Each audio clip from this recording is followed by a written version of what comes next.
decide our own futures? Or are the circumstances we're born into decide them for us? Hi, my name is Kazi. I'm from Bangladesh. And when I was 14 years old, the harsh realities of the societal norms in my nation struck me squarely in the face. You see, I was born in a very urban area, where it was more than common for every household to employ a maid. One such housekeeper had a daughter. And this is where our story begins, with a girl who loved painting and could paint for hours on canvases and tell the most arbitrary of stories. A girl filled with life and joy. That was until she turned 14. She came back home one day to find her life permanently altered. Her mother had fixed her marriage with a distant relative. She was being sent off to marry a stranger, a grown man, because her family needed land. In rural Bangladesh, it is oftentimes a daughter that becomes the final asset a family has left. And therefore she became a currency, a transaction for soil. And I wish I could stand in front of you and tell you that's a rare story, but it's not. Bangladesh has the highest rates of child marriage across all of South Asia, the 8th highest in the entire world. UNICEF reports that 51% of women aged 20 to 24 were married before the age of 18. I want you to think about that number for a second. 51%, more than half.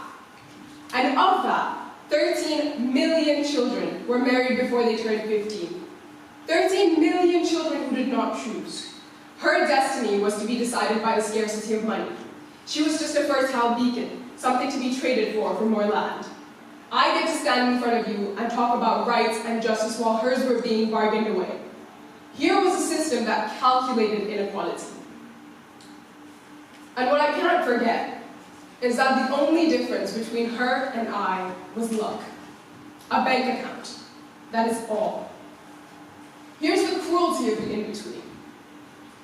The only reason that she was there is because in the eyes of her family, she's no longer a child. But she's not a woman either. She's suspended, valuable enough to be sold, but not free enough to choose.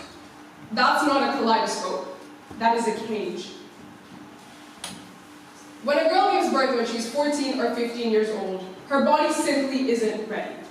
Across all of South Asia, 6,500 adolescent girls die every year in the process of childbirth. They die because they were traded before they could grow.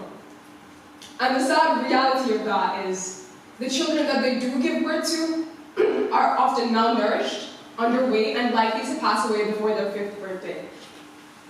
Globally, South Asia is home to 290 million child brides. That's nearly half the world's burden. And it's not like the law doesn't exist. It does. In Bangladesh, the legal age of marriage is 18. However, from 2013 to 2024, there have been 5,600 cases of sexual assault on children recorded.